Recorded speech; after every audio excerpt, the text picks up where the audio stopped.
Je m'appelle Michel Martin. Il y a quelques années, ma fille Léa a terminé ses études à l'université de notre région avec mention très bien.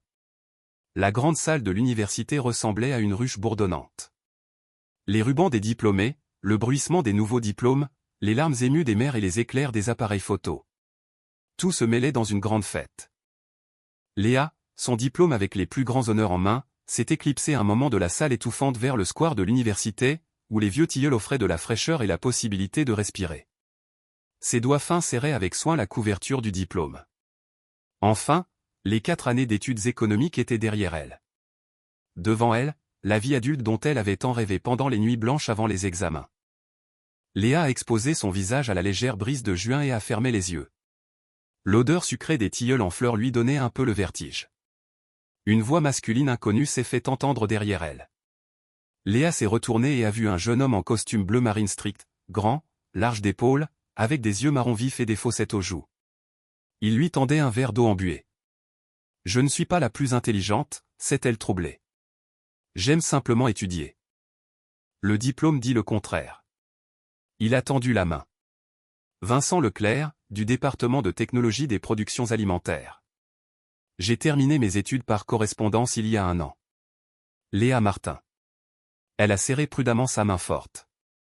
Qu'est-ce que vous faites à notre remise de diplôme? Je suis venu féliciter mon ancien directeur de recherche, et puis je vous ai vu et j'ai compris que la journée était réussie. Les yeux de Vincent étaient chauds, avec des reflets dorés, son sourire ouvert. Il y avait quelque chose de rassurant dans sa silhouette, et Léa n'a pas refusé l'invitation à quitter la partie bruyante de la fête pour une promenade le long de la rive. Cette rencontre fortuite est devenue une relation. Ils ont échangé leur numéro au coucher du soleil, quand la première gêne a cédé la place à une conversation légère et naturelle. Vincent parlait peu de lui, il avait grandi avec sa mère sans père, s'était fait une place seul, avait appris les sciences de l'ingénieur entre les shifts à l'usine. Chaque mot révélait la fierté d'un homme qui avait tout obtenu par son travail. « Appelez-moi demain si vous voulez me montrer votre endroit préféré en ville », a dit Léa en prenant congé. « Je vous appellerai », a promis Vincent. Il a tenu parole. Leurs rencontres sont devenues régulières. D'abord des promenades en ville, puis des cafés, le théâtre, une sortie au club nautique. Vincent était attentionné et courtois. En quelques semaines, il a appris toutes les habitudes de Léa, son amour pour le chocolat noir, son aversion pour les grandes réunions, sa passion pour la musique classique. Au début, Vincent fronçait parfois les sourcils en sortant son portefeuille usé pour payer le dîner ou les billets, mais Léa faisait mine de ne rien remarquer. Dans son esprit, la fierté masculine était une chose fragile, et souligner les difficultés financières d'un cavalier aurait été le comble du manque de tact. Vers la 3e semaine, la conversation a porté sur le travail. Léa a mentionné prudemment qu'elle commençait un stage dans le service financier de l'entreprise.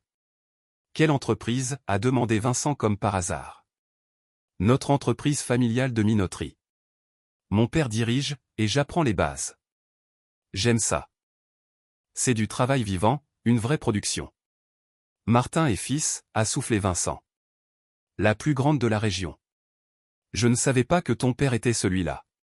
Le soir, chez lui, après avoir enlevé ses chaussures cirées et s'être affalé sur le canapé usé, Vincent a souri pour la première fois depuis longtemps d'un vrai sourire heureux.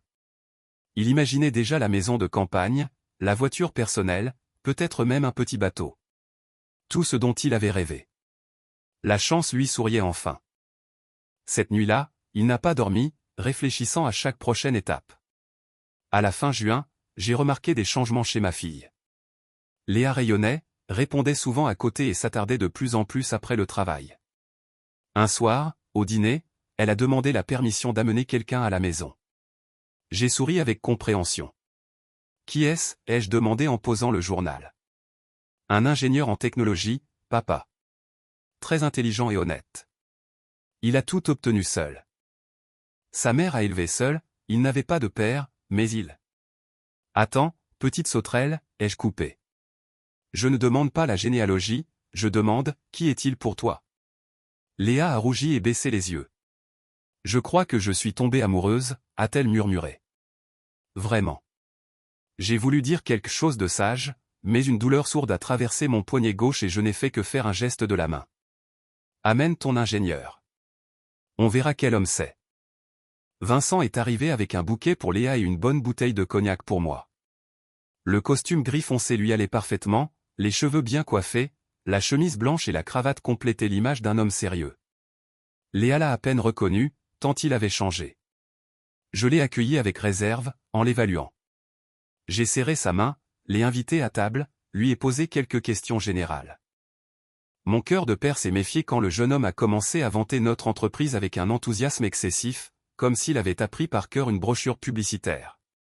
Pendant le dîner, Vincent s'est comporté de manière irréprochable. Des compliments à Léa, des questions respectueuses pour moi, des récits sur ses propres projets. Mais j'ai remarqué des détails. Son regard s'attardant sur les horloges anciennes. Un léger mouvement de sourcils quand j'ai mentionné la maison de campagne. Des questions trop intéressées sur l'état des affaires. Quand Léa est sortie à la cuisine pour le dessert, un silence gêné est tombé entre nous. « Vous n'approuvez pas » a dit Vincent à demi-question. « Je n'ai pas encore décidé » ai-je répondu honnêtement. « Mais ma fille est adulte. Le choix lui appartient. »« J'aime Léa » a déclaré fermement le jeune homme, « et je ferai tout pour qu'elle soit heureuse. » Il l'a dit et y a cru lui-même à cet instant. Quand le visiteur est parti, Léa a longtemps parlé de ses qualités, de leurs projets, de son intelligence et de son avenir prometteur. J'ai écouté en silence, en massant mon poignet douloureux. Quelque chose d'indéfini m'inquiétait, une vague prémonition. Mais comment expliquer une intuition à une jeune fille de 24 ans aveuglée par son premier vrai amour? La nuit, je n'ai pas pu dormir longtemps. Devant mes yeux se tenait ce garçon Vincent, apparemment correct, bien élevé, instruit, mais il y avait quelque chose en lui. Une sorte de fausseté à peine perceptible. J'avais vu trop de gens dans ma vie pour ne pas apprendre à distinguer la sincérité du simulacre. Ou peut-être vieillissais-je simplement et devenais-je méfiant? Peut-être ne voulais-je tout simplement pas laisser partir ma seule fille? Mon poignet a recommencé à me faire mal. J'ai grimacé et pris un antidouleur dans la table de nuit. Ces derniers temps, les articulations me dérangeaient de plus en plus. Il fallait voir des médecins, mais je n'avais jamais le temps. Et je n'avais pas envie de me reconnaître vieux. Je vais observer le garçon, ai-je décidé en avalant la pilule. Je lui donnerai sa chance. Après tout, Léa n'est pas une fille stupide et c'est ma fille. La pomme ne tombe pas loin du pommier. Tu as plu à papa, a annoncé joyeusement Léa le lendemain quand ils se sont rencontrés. J'ai fait de mon mieux, a-t-il souri. Ils étaient assis dans un petit square près de chez nous.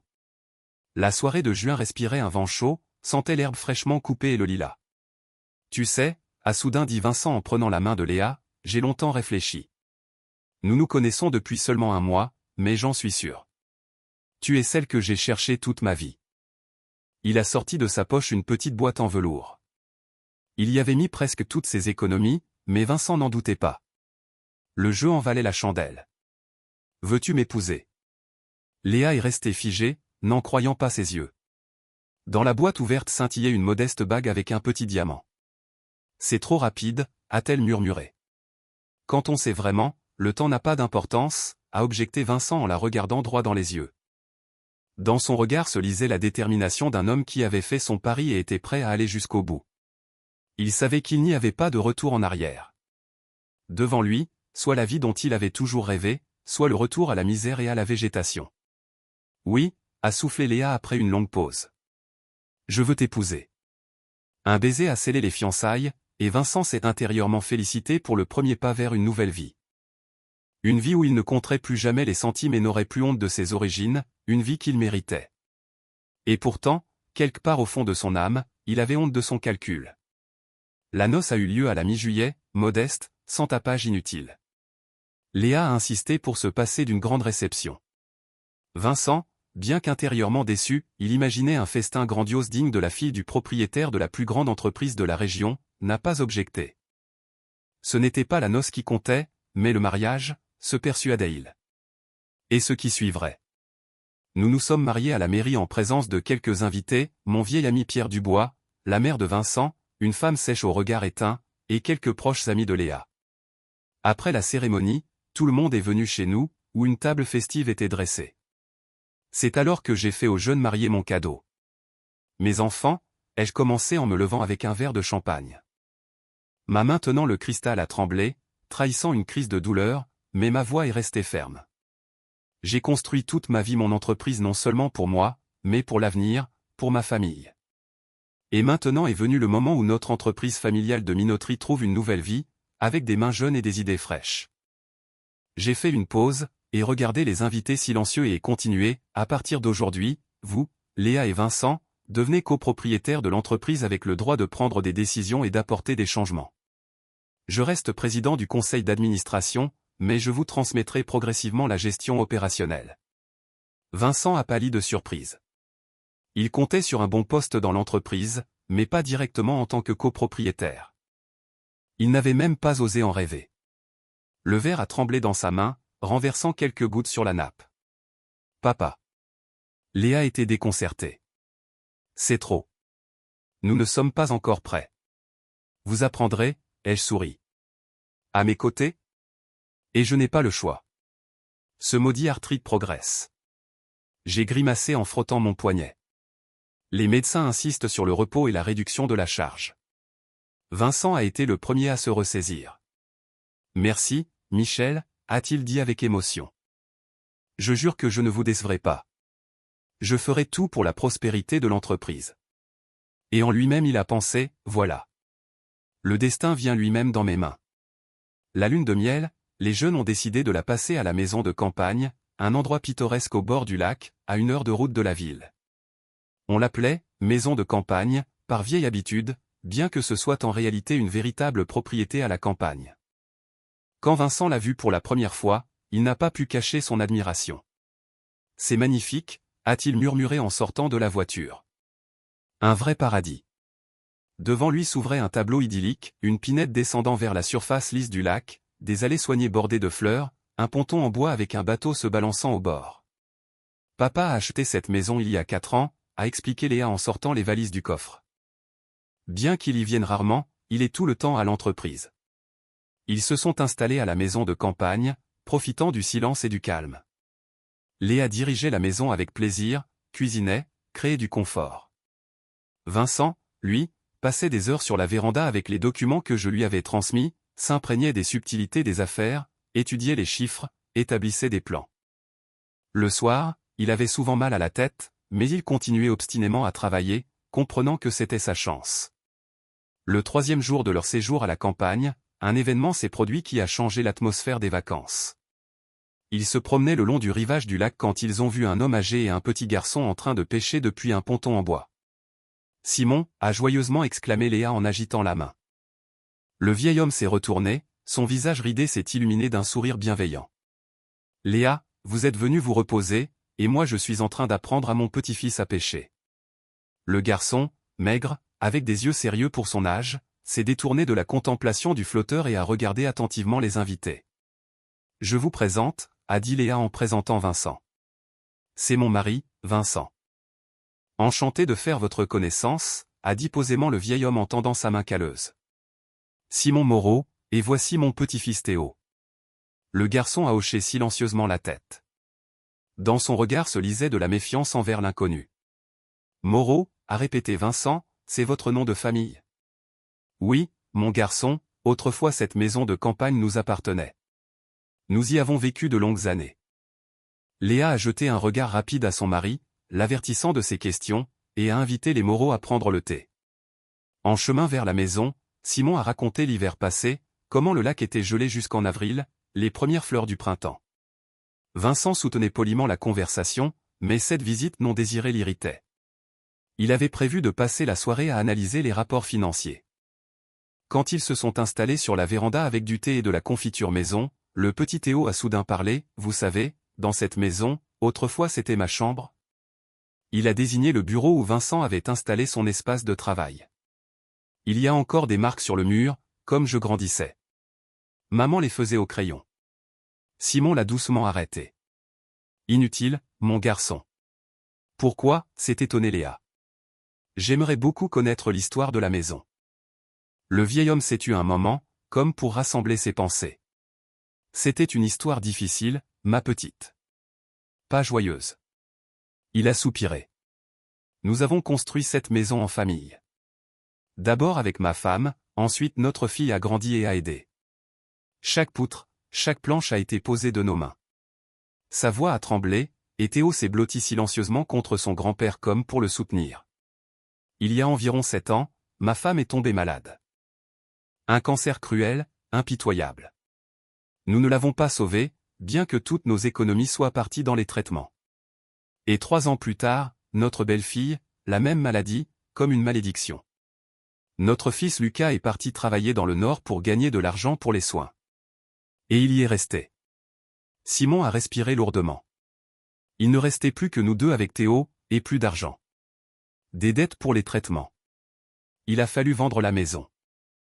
Léa écoutait sans cacher ses larmes. Vincent, lui, tapotait impatiemment des doigts sur la table. Cette histoire émouvante ne faisait que lui prendre un temps précieux. Heureusement que ton père Michel a acheté cette maison, il a tout fait gentiment, a payé un prix honnête et nous a permis de rester vivre dans la petite maison du jardinier au bout du terrain. Le vieil homme a désigné du doigt un toit à peine visible derrière les arbres. Merci infiniment. Que Dieu le garde. Oui, papa ne m'en a jamais parlé, a dit doucement Léa. Et pourquoi en parler?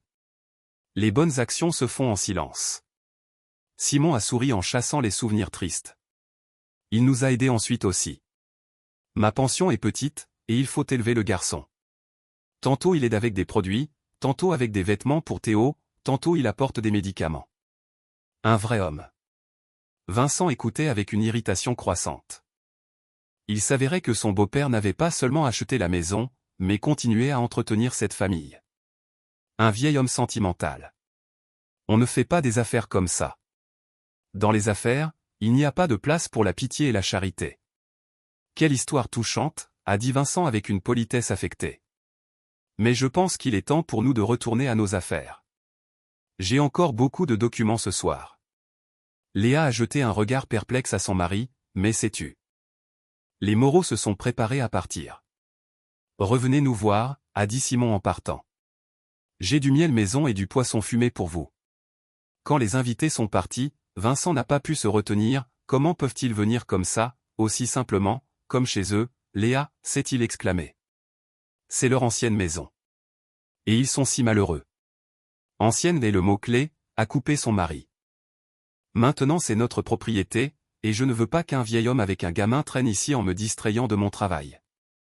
Comment peux-tu? Léa a élevé la voix pour la première fois. Ils ont tout perdu. Et tu dis des choses aussi insensibles. Vincent a aussitôt regretté sa brusquerie. Il ne fallait pas se mettre sa femme à dos, surtout maintenant que tout se présentait si bien. Pardonne-moi, chérie, a-t-il dit en embrassant Léa. Je suis simplement fatigué des chiffres. Et j'ai hâte de montrer à ton père que je suis capable de gérer l'entreprise aussi bien que lui. Elle s'est radoucie, mais au fond d'elle-même est restée une amertume face à la façon dont son mari avait traité le chagrin d'autrui. Une semaine plus tard, je suis venu à la maison de campagne. J'avais l'air amaigri, mais je faisais bonne figure, plaisantais, m'intéressais au progrès de mon gendre dans la maîtrise des subtilités des affaires. Le soir, quand Vincent est parti dans le bureau avec les documents, Léa a demandé doucement à son père, « Papa, pourquoi tu ne nous as jamais parlé de la famille Moreau ?» J'ai gardé le silence un moment, regardant le soleil couchant qui colorait le lac de ton pourpre. Il y a des choses dont on ne parle pas, ma petite. On fait ce qu'on doit, et c'est tout. Ils vivent encore dans la maison du jardinier. Tu les aides? Un peu, ai-je éludé. Pour les études de Théo, parfois des médicaments pour Simon. Rien d'extraordinaire. Léa m'a embrassé, sentant à quel point j'étais devenu maigre. Ce n'est qu'alors qu'elle a remarqué que mes tempes étaient complètement grisonnantes, que mes yeux étaient enfoncés et entourés de rides. Tu as besoin de plus de repos, a-t-elle dit avec inquiétude. Tu as mauvaise mine. Des bêtises, ai-je souri. L'âge fait son œuvre. L'important, c'est que tout aille bien pour toi. Et avec les affaires, vous vous débrouillerez avec Vincent. C'est un garçon intelligent et débrouillard. À la fenêtre du bureau, la lumière était allumée. La silhouette de Vincent se déplaçait entre la table et les étagères de livres, en feuilletant des documents. Dans ses mouvements se sentait de la détermination et une avidité que j'avais intuitivement reconnue dès notre première rencontre. Mais comment un père pourrait-il interdire à sa fille d'aimer celui qu'elle avait choisi? Pendant ce temps, Vincent, assis sur les papiers, prenait des notes dans un carnet. Licencier l'ancien technologue. Salaire trop élevé. Réduire les versements à la charité. Cesser le soutien financier à la famille Moreau. Le plan d'action prenait progressivement forme. Mais avant tout, il fallait s'assurer de ma confiance totale et conquérir définitivement le cœur de sa femme. Il y arriverait. Il avait toujours obtenu ce qu'il voulait. L'automne est arrivé brusquement, sans avertissement. Les feuilles jaunes volaient des arbres comme balayées par un balai invisible. Le ciel s'est couvert de nuages de plomb, et les nuits sont devenues humides et longues. J'ai toujours mal supporté les changements de saison, mais cette fois mon organisme semblait se rebeller contre lui-même. Un jour d'octobre, pendant une réunion au bureau principal de l'entreprise, je me suis soudain tué au milieu d'une phrase. Mon visage s'est tordu de douleur, ma main tenant le stylo est tombée sans force sur la table. Pierre Dubois, assis à côté, a été le premier à se précipiter à mon aide. « Michel, tu es tout blanc, qu'est-ce qui t'arrive » Pas de réponse, seulement un soupir convulsif et des doigts anormalement tordus. Mes articulations, qui me faisaient habituellement une douleur sourde et lancinante, brûlaient maintenant comme si on y avait injecté du métal fondu. L'ambulance est arrivée 10 minutes plus tard. Diagnostic, crise aiguë d'arthrite rhumatoïde, compliquée par le stress et le surmenage. Léa est arrivée à l'hôpital depuis la maison, où Pierre avait appelé, inquiet. Elle m'a trouvé dans la chambre, amaigri, le regard éteint, avec une perfusion dans la veine. Je pouvais parler, mais chaque mouvement se faisait avec une difficulté visible. Ce n'est qu'une exacerbation, ai-je essayé de la rassurer. Je serai comme neuf bientôt. Mais Léa a vu dans les yeux des médecins que c'était sérieux. Il faudrait un long traitement et, surtout, du repos. Dans le couloir de l'hôpital, Vincent l'attendait. En 3 mois de mariage, il avait réussi à gagner ma confiance, en prenant en charge une partie des fonctions de gestion dans l'entreprise. Sur son visage se lisait de l'inquiétude, mais seule Léa, avec son cœur sensible, pouvait sentir que l'angoisse de son mari n'était pas tout à fait sincère. « Que disent les médecins » a-t-il demandé en embrassant sa femme. « Il faut une hospitalisation d'au moins 2 semaines, ensuite un régime à domicile et un traitement spécifique. » Léa a sangloté.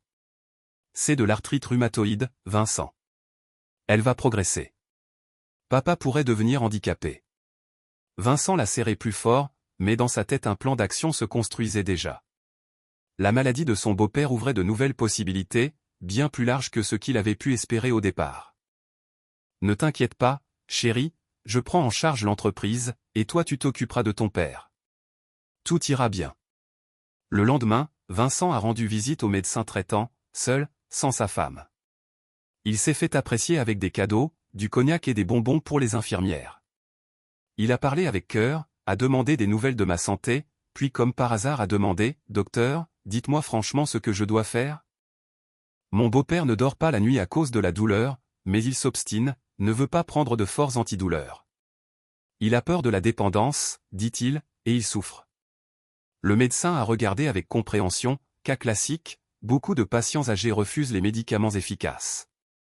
Je pourrais lui prescrire un sédatif avec un léger effet somnifère. Et il a griffonné quelques lignes dans son carnet. C'est un antidouleur de nouvelle génération. Cher, mais efficace. Merci infiniment, a dit Vincent avec émotion en prenant l'ordonnance. Vous n'imaginez pas à quel point c'est important pour notre famille que Michel aille mieux rapidement. Le médecin a hoché la tête, acceptant la gratitude. Il ne lui est pas venu à l'esprit que le jeune gendre choisirait intentionnellement des médicaments renforçant la somnolence et l'apathie pour que son beau-père ne s'occupe pas des affaires de l'entreprise. En janvier de l'année suivante, je suis allé à la maison de campagne, soi-disant pour récupérer des forces au grand air. En réalité, pour m'isoler des affaires, des anciens collègues, des regards curieux. Léa a déménagé avec moi pour s'occuper de moi. Vincent a préféré rester dans l'appartement en ville, plus près de l'entreprise. Il venait nous voir 2 fois par semaine, apportait des produits et des médicaments, racontait les affaires de l'entreprise. Mais ces récits devenaient de plus en plus vagues, surtout quand j'essayais de poser des questions précises. « L'important, c'est que tu guérisses, disait Vincent. Ne t'inquiète pas pour les affaires, tout est sous contrôle. » Je hochais la tête, mais de l'inquiétude apparaissait dans mes yeux. J'essayais de me concentrer, de poser des questions sur les contrats, les fournisseurs, les indicateurs financiers. Mais étrangement, après chaque prise de médicaments, mes pensées se brouillaient, la somnolence m'envahissait, et la conversation devait être reportée. Un jour de février, Léa a accidentellement remarqué que je jetais discrètement les comprimés dans les toilettes. « Papa, qu'est-ce que tu fais ?» s'est-elle exclamée, horrifiée. « Ce sont tes médicaments. Ils ne font qu'empirer les choses », ai-je répondu sèchement. J'ai la tête dans du coton. Je ne peux pas penser normalement. Quelque chose ne va pas ici, ma fille. Léa n'a pas cru. Il lui semblait que je faisais simplement des caprices, comme c'est souvent le cas avec les malades fatigués d'un long traitement. Ce sont des effets secondaires, a-t-elle expliqué. Le médecin avait prévenu. Dès lors, elle a personnellement veillé à ce que je prenne tous les comprimés. Et mon état devenait de plus en plus apathique. Le petit Théo errait souvent autour de notre maison de campagne. Il se souvenait de chaque recoin de cette maison, de chaque planche du plancher. La maison était pour lui un être vivant, un vieil ami dont on l'avait temporairement séparé. Le garçon avait la nostalgie de la grande chambre avec vue sur le lac, de l'escalier large sur lequel on pouvait glisser sur un carton, de la cachette sous la planche où se trouvait encore son petit soldat cassé. Un jour de février, en errant entre les pins, il a vu une voiture inconnue s'approcher de la maison. Ce n'était pas le grand SUV noir de Vincent, mais une petite voiture rouge. Une jeune femme en est sortie, grande, vive, avec des cheveux blonds dénoués. Elle a regardé autour d'elle, comme pour vérifier si quelqu'un la voyait, et s'est rapidement dirigée vers la porte latérale de la maison. La curiosité a pris le dessus sur la prudence. Théo, respectant toutes les règles de camouflage apprises dans les livres sur les Indiens, s'est approché de la fenêtre du salon et a regardé à l'intérieur. Ce qu'il a vu a troublé son âme d'enfant. Vincent, le mari de la gentille tante Léa, embrassait et embrassait une femme inconnue. Pas comme on embrasse des parents ou des connaissances. Et puis ils sont montés à l'étage dans la chambre, et Théo a décidé qu'il était temps de rentrer chez lui. Au dîner, il a raconté à son grand-père la voiture étrange et la femme inconnue. « Et qui est cette dame qui est venue aujourd'hui chez oncle Vincent ?» Simon a froncé les sourcils. « Quelle dame, Théo ?»« Une dame belle, avec de longs cheveux. Elle a une voiture rouge. Elle est venue quand tante Léa n'était pas à la maison. Seulement oncle Vincent était là. » Le vieil homme a reposé sa cuillère, pensif. Dans le lotissement, il connaissait tout le monde. La seule jeune femme avec une voiture rouge était Véronique, une voisine légère vivant 3 maisons plus loin. « Vraiment ? Ne va plus à la maison sans demander », a dit strictement Simon à son petit-fils. Ce n'est pas bien d'espionner les maisons des autres. Théo a hoché la tête, mais il a compris au visage tendu de son grand-père qu'il avait dit quelque chose d'important. Cette scène s'est répétée avec régularité 2 fois par semaine. Vincent venait soi-disant rendre visite à sa femme et à son beau-père, mais dès que Léa s'absentait à la pharmacie ou au magasin, la voiture rouge apparaissait sur l'allée. Parfois les rendez-vous duraient 1 heure, parfois jusqu'au soir. Malgré le brouillard dans ma tête causé par les médicaments, j'ai commencé à remarquer des bizarreries dans le comportement de mon gendre. Il éludait les questions sur l'entreprise, regardait souvent sa montre, s'énervait si Léa s'attardait plus que d'habitude. En mars, les forces ont commencé à me revenir. Je jetais de plus en plus souvent les comprimés dans lesquels je soupçonnais quelque chose d'anormal, et je demandais de plus en plus fermement des comptes sur les affaires de l'entreprise. Un de ces jours, quand Vincent s'est encore débarrassé avec des phrases générales, j'ai déclaré fermement « Il est temps que je retourne aux affaires. Lundi, j'irai au bureau. » Vincent a pâli. « Michel, qu'est-ce que vous dites ? Les médecins interdisent formellement les charges. Encore au moins 1 mois de repos à domicile. Je déciderai moi-même de ce dont j'ai besoin, ai-je répondu obstinément. Les affaires à l'entreprise n'attendent pas. Cette nuit-là, Vincent n'a pas dormi. La situation échappait à son contrôle. Au cours des mois passés, il avait déjà beaucoup fait. Il avait licencié des employés gênants, dont l'ancienne comptable qui connaissait toutes les subtilités financières. Il avait conclu plusieurs contrats douteux avec des sociétés écrans, ouvert des comptes parallèles où il versait une partie des bénéfices. Et si son beau-père revenait aux affaires, tout pouvait s'effondrer. Vincent a composé le numéro du médecin. Celui-ci a répondu d'une voix endormie, « J'écoute. Désolé pour l'appel tardif, docteur. J'ai besoin de votre aide. Mon beau-père refuse les médicaments, délire, veut retourner travailler. J'ai peur qu'il ait une rechute. Augmentez la dose de sédatifs, a conseillé le médecin. Je vous prescrirai une nouvelle ordonnance. Apportez-la demain. Merci, docteur. vous n'imaginez pas à quel point je vous suis reconnaissant. En raccrochant, Vincent a soufflé de soulagement. Il avait gagné un peu plus de temps. Ensuite, il inventerait quelque chose d'autre. Simon voyait souvent Michel sur la véranda. Il était assis, enveloppé dans une couverture, et regardait le lac avec des yeux éteints. Quelque chose n'allait pas avec la santé du voisin. Le vieil homme, qui avait passé toute sa vie à la campagne et connaissait la médecine populaire par expérience, le sentait au fond de lui. Un jour, rencontrant Léa sur le chemin, il a prudemment demandé des nouvelles de la santé de son père. Mieux, a répondu Léa, mais son ton trahissait de l'inquiétude. Seulement la somnolence ne passe pas, et une sorte d'apathie. Le médecin dit que c'est un effet secondaire des médicaments. Simon a secoué la tête. Tu sais, Léa, j'ai remis beaucoup de gens sur pied avec des herbes. Peut-être que je peux aider ton père aussi. J'ai un mélange spécial. Il soigne les articulations et redonne des forces. Merci, mais le médecin a interdit tout traitement populaire, a répondu Léa avec regret. Il dit que l'effet peut être imprévisible. Bien sûr, a accepté le vieil homme. Mais en lui-même il a décidé, il faut parler directement à Michel. Quelque chose ne va pas ici. Dans sa petite maison, en préparant une tisane aux herbes pour son petit-fils, Simon a soupiré lourdement.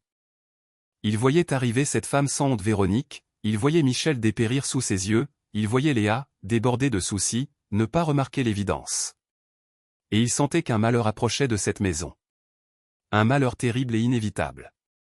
Grand-père, a soudain demandé Théo en réchauffant ses mains sur une tasse de thé. Pourquoi oncle Vincent trompe-t-il tante Léa? Le vieil homme a sursauté à la franchise de la question. Qu'est-ce qui te fait dire ça, mon garçon?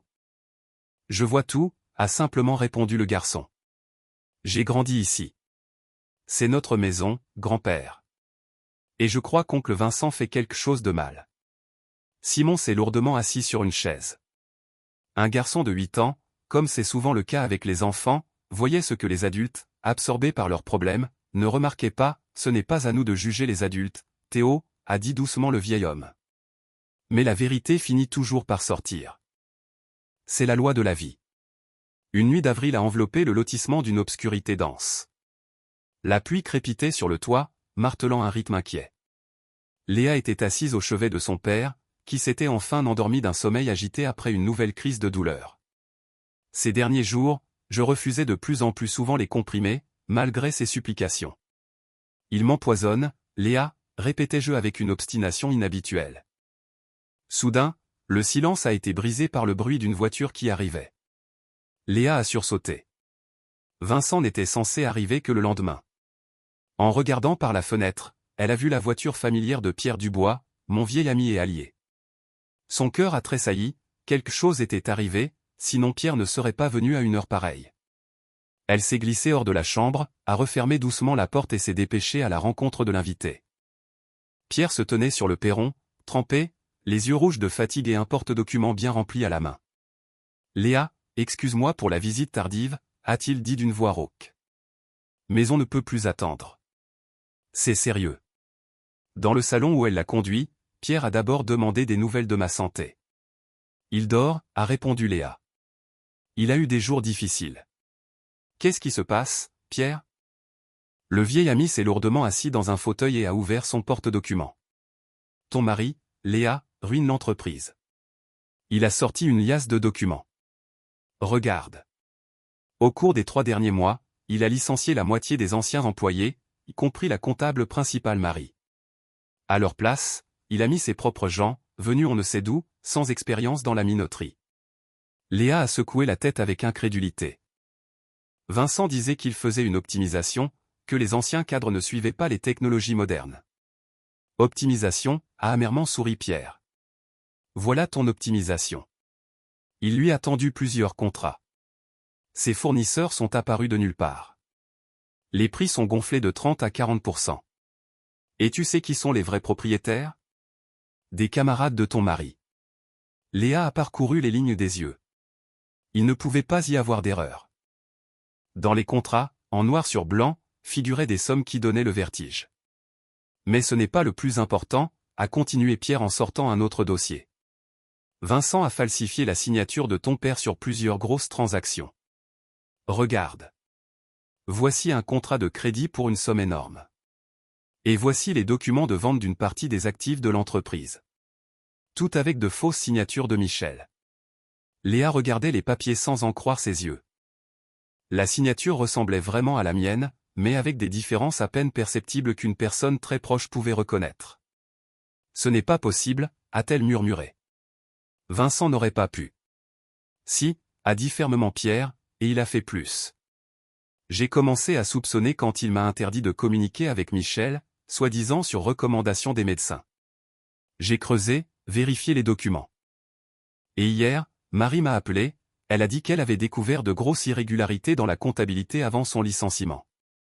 Je suis allé chez elle. Nous avons passé toute la nuit sur les papiers. Léa, ton mari vide méthodiquement l'entreprise, en détournant de l'argent vers des sociétés écrans. Dans la pièce est tombé un lourd silence, brisé seulement par le bruit de la pluie sur la vitre. Et ces médicaments qu'il apporte à papa, a commencé Léa et s'est tue, frappée par une soudaine intuition. Pierre a sombrement hoché la tête. J'ai parlé à un pharmacien de connaissance. À ma demande, il a vérifié la composition. Il y a de forts sédatifs qui suppriment la volonté et la clarté de pensée. Ton père n'est pas aussi malade qu'il le paraît, Léa. On le maintient intentionnellement dans un état semi-conscient. Léa a caché son visage dans ses mains. Comment avait-elle pu être aussi aveugle? Comment n'avait-elle pas remarqué que l'être aimé l'avait trahi, trompé, utilisé? Combien de fois son père avait essayé de lui dire que quelque chose n'allait pas avec les médicaments? Leur conversation a été interrompue par un léger coup à la porte. Sur le seuil du salon se tenait le petit Théo dans un imperméable jeté sur les épaules. Ses grands yeux sérieux étaient pleins d'inquiétude. « Théo, qu'est-ce que tu fais ici à une heure pareille » a exclamé Léa en essuyant ses larmes. « Grand-père m'a envoyé, » a répondu le garçon.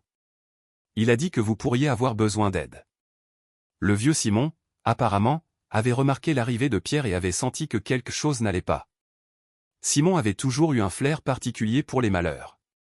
Tante Léa, a soudain dit Théo en se dandinant d'un pied sur l'autre. Je voulais te le dire depuis longtemps. Oncle Vincent, chaque fois que tu n'es pas à la maison, arrive avec tante Véronique.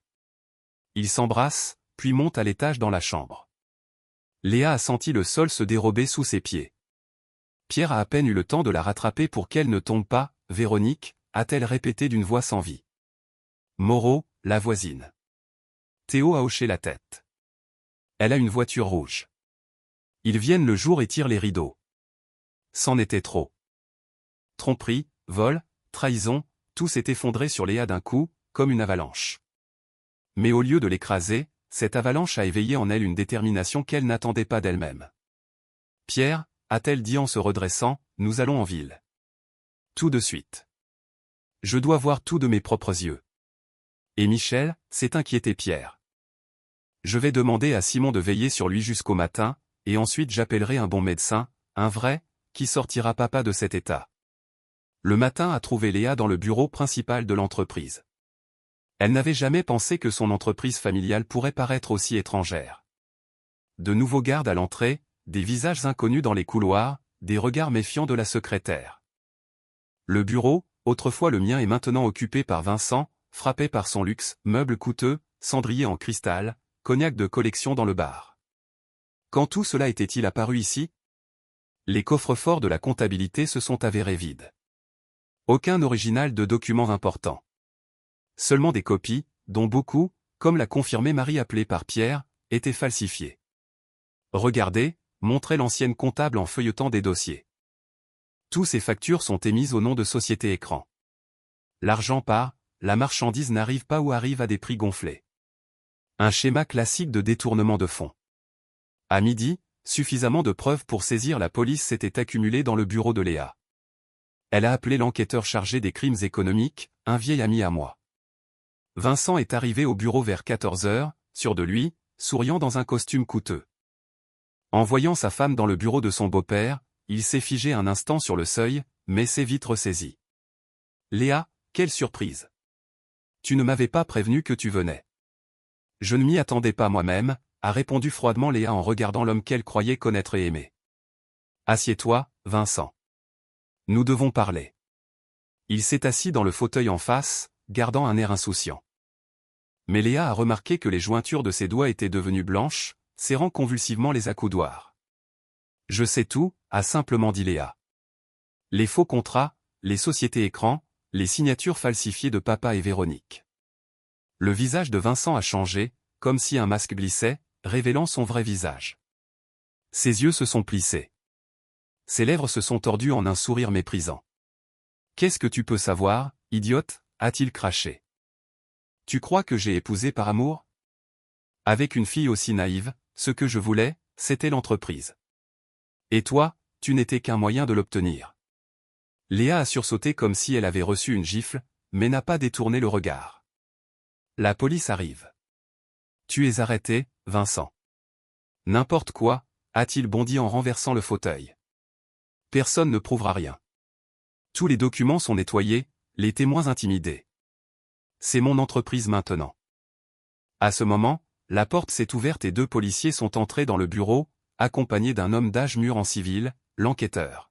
« Vincent Leclerc », a dit l'enquêteur d'un ton officiel, « vous êtes en garde à vue pour suspicion de fraude à grande échelle et falsification de documents. Tout ce que vous direz pourra être utilisé contre vous devant le tribunal. » Vincent a regardé autour de lui, égaré, n'en croyant pas ce qui se passait. Son visage livide s'est déformé de rage quand les menottes se sont refermées sur ses poignets. « C'est une erreur », criait-il en étant emmené du bureau. « Vous le regretterez tous. J'ai des relations, de l'argent. Je sortirai et je vous le ferai voir à tous. » Léa l'a regardé partir avec un visage de pierre. À l'intérieur, il n'y avait qu'un vide, comme si tout ce qui était vivant avait été brûlé. La trahison de l'homme en qui elle avait eu une confiance absolue avait brûlé son âme, laissant une cicatrice qu'elle savait ne guérirait jamais. De retour à la maison de campagne tard dans la soirée, Léa était accompagnée d'un nouveau médecin, un professeur de la clinique régionale. « J'étais conscient, mais j'avais l'air épuisé et perdu.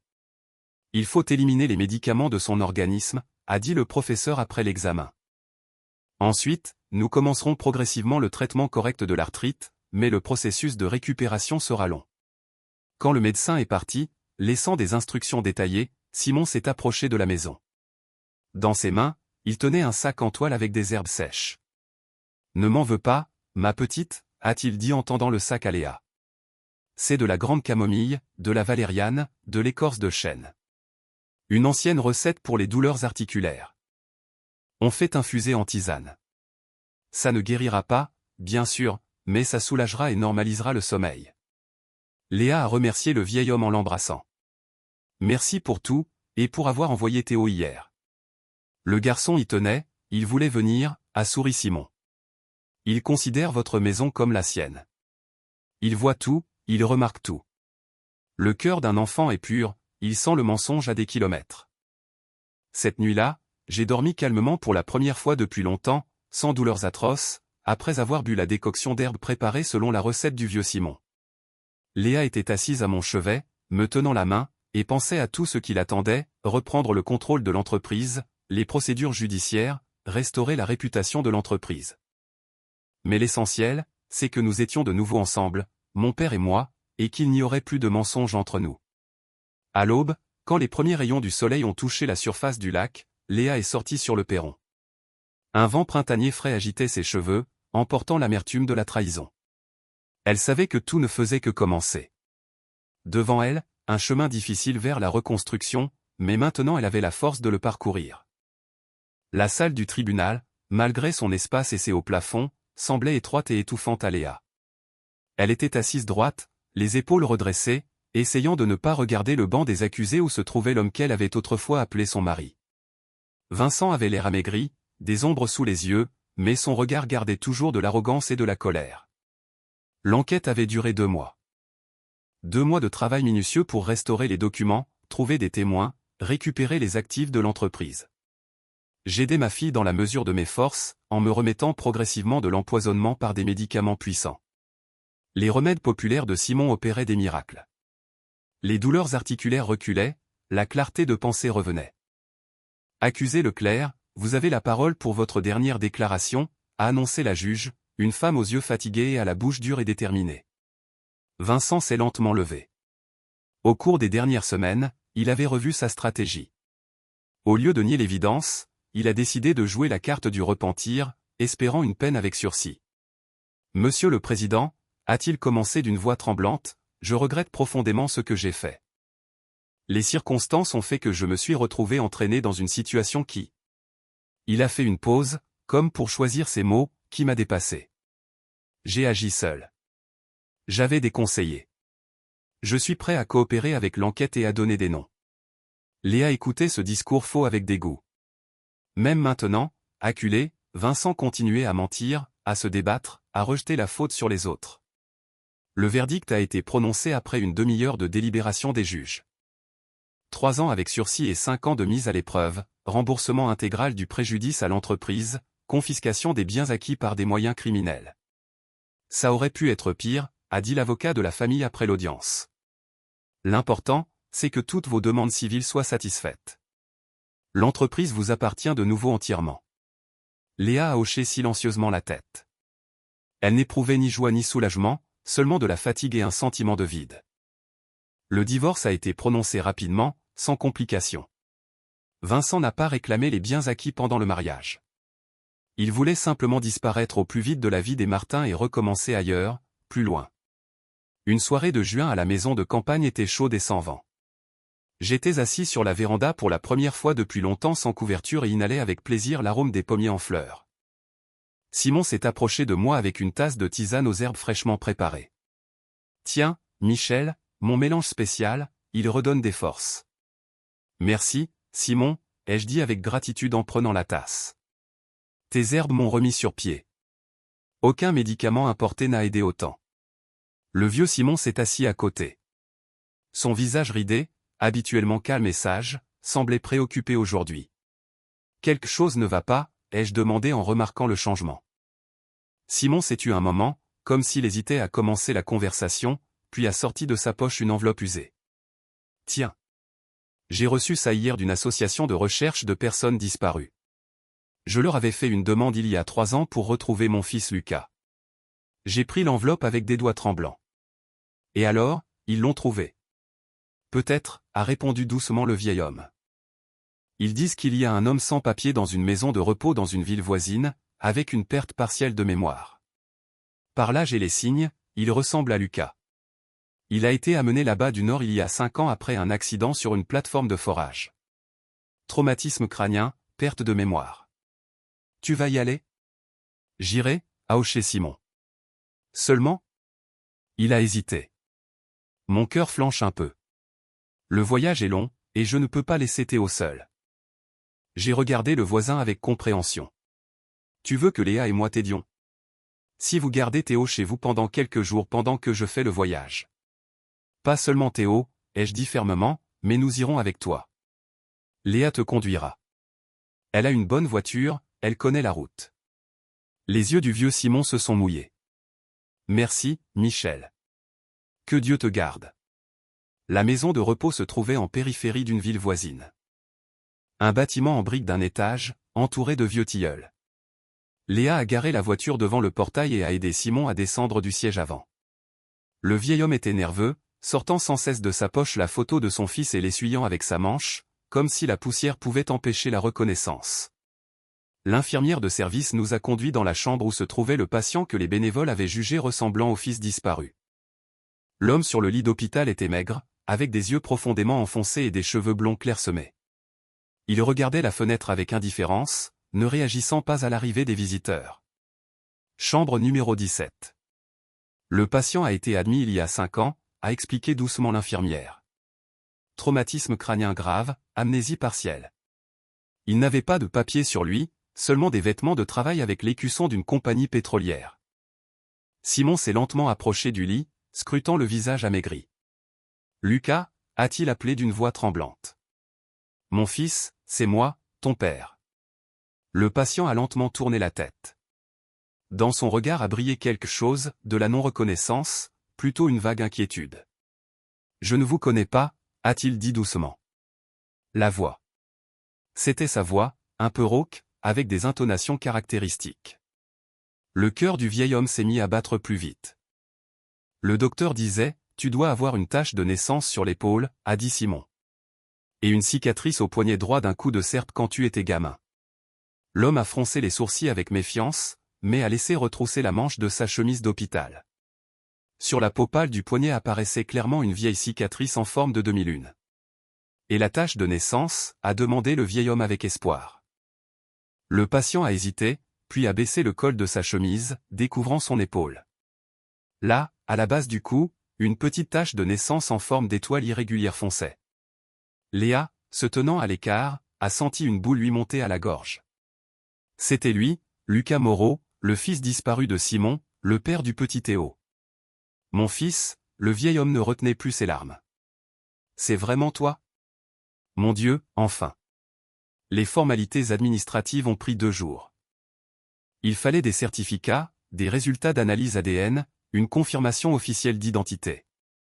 Mais à la fin de la semaine, toutes les formalités étaient réglées, et Lucas Moreau, portant maintenant officiellement son vrai nom, est sorti de la maison de repos en compagnie de son père et de Léa. Le chemin du retour était long. Lucas passait la plupart du temps en silence, ne répondant que rarement aux questions de son père. Il se souvenait de certains épisodes du passé, comme son départ pour le Nord, son travail sur la plateforme, des images floues de son enfance. Mais tout cela était comme dans un brouillard, sans séquence claire ni lien avec le temps. Et ma femme, a-t-il soudain demandé quand nous traversions la frontière de la région. J'avais une femme et un fils. Simon a lourdement soupiré. Natacha est morte il y a 3 ans, mon fils. Un cancer comme ta mère. Et le garçon est vivant et en bonne santé, il vit avec nous. Théo a déjà 8 ans. Lucas a hoché la tête, comme s'il recevait confirmation de certaines de ses pensées. Dans sa mémoire a soudain surgi une image. Une jeune femme aux longs cheveux châtains, riant au soleil. C'était elle, sa femme, ou un jeu de l'imagination? Nous sommes arrivés au lotissement en fin d'après-midi. Lucas regardait par la fenêtre les maisons qui défilaient, et quelque chose de vaguement familier remuait dans les profondeurs de sa conscience. Quand nous avons tourné dans l'étroite route menant au lac, il a été saisi d'une étrange agitation. J'ai déjà été ici, a-t-il soudain dit. C'est la route. Il y a un vieux bouleau avec un tronc fourchu qui pousse ici. Léa, au volant, a jeté un regard surpris dans le rétroviseur. Oui, c'est exact. Il est à 200 mètres d'ici, après le virage. Et effectivement, après le virage, nous a attendu un puissant bouleau avec un tronc fourchu. Une preuve vivante que la mémoire revenait progressivement. Devant la petite maison de Simon nous attendaient Michel et Théo. Le garçon se tenait sur le perron, triturant un jouet dans ses mains, et regardait la voiture qui arrivait avec méfiance. Lucas est sorti le premier. Il a lentement regardé autour de lui, absorbant les paysages familiers et en même temps étrangers. Son regard s'est arrêté sur le garçon figé sur le perron. Théo, a appelé Simon, viens ici, mon garçon. Regarde qui nous avons ramené. Le garçon est descendu incertain du perron et s'est approché, regardant avec curiosité l'inconnu. Bonjour, a dit Lucas en s'agenouillant pour être à la hauteur de l'enfant. Je m'appelle Lucas. C'est alors que s'est produit ce à quoi personne ne s'attendait. Théo a soudain lâché son jouet et s'est précipité en avant, enlaçant l'homme par le cou. Papa! A-t-il crié en enfouissant son visage dans l'épaule de Lucas. Papa, c'est moi, Théo. Quelque chose a bougé dans la conscience de Lucas. Comme si un barrage avait cédé, et un flot de souvenirs avait envahi son cerveau meurtri. Des images, des sons, des odeurs se sont tous précipités avec une force incroyable. Il a souvenu de sa femme, son rire, sa maladie, ses derniers jours. Il s'est souvenu de tenir son fils nouveau-né dans ses bras.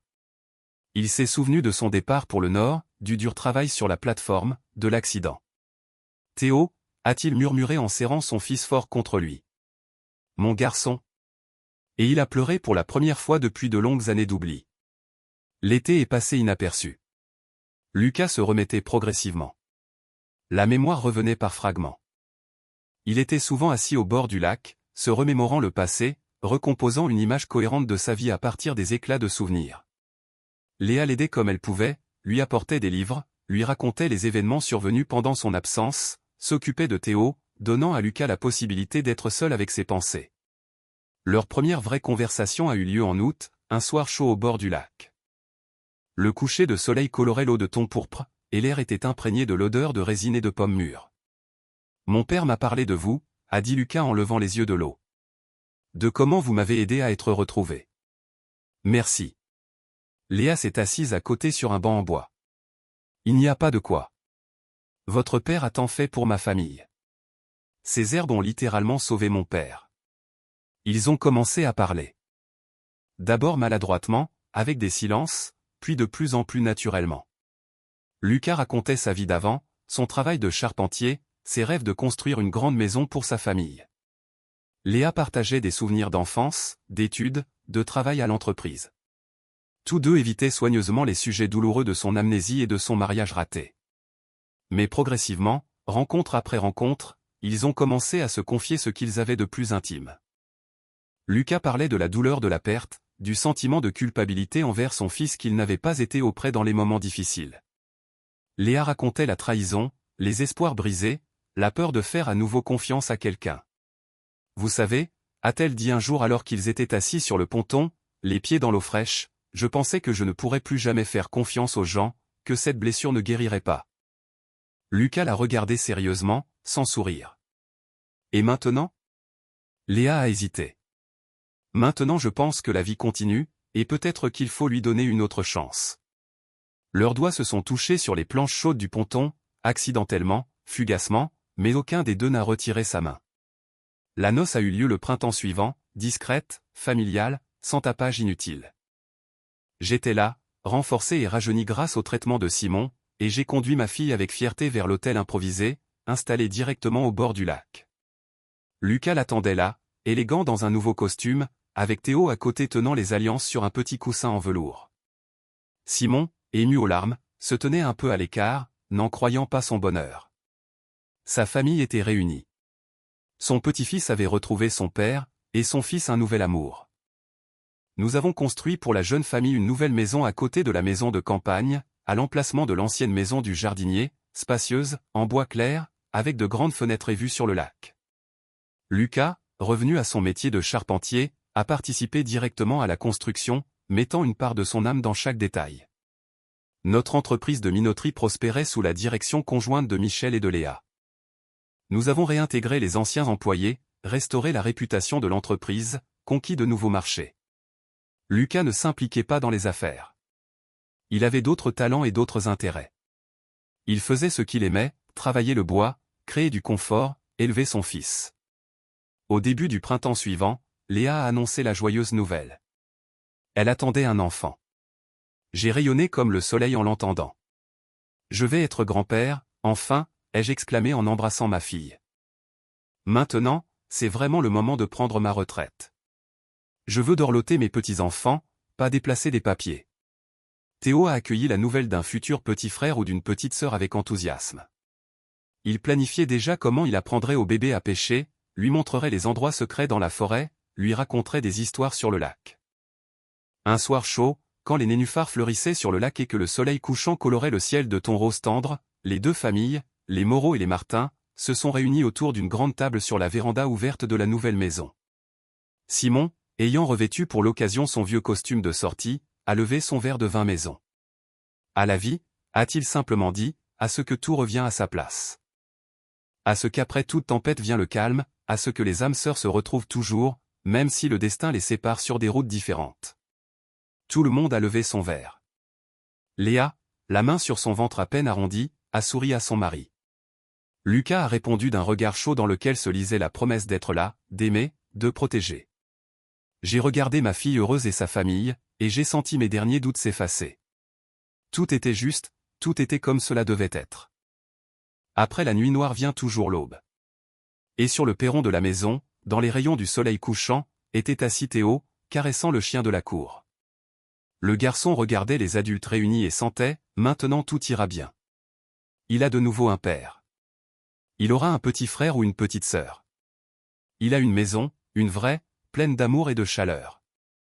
Et quelque part au-dessus du lac, une mouette solitaire tournoyait, emplissant le ciel du soir d'un cri long, ni d'adieu, ni de bienvenue. Comme si la vie elle-même disait, tout ne fait que commencer. Partagez votre avis dans les commentaires. Le rôle d'un enfant dans la découverte de la vérité vous a-t-il surpris? Croyez-vous que les enfants perçoivent parfois les choses plus clairement que les adultes? Si cette histoire vous a plu, abonnez-vous à la chaîne et n'hésitez pas à nous laisser un « j'aime ».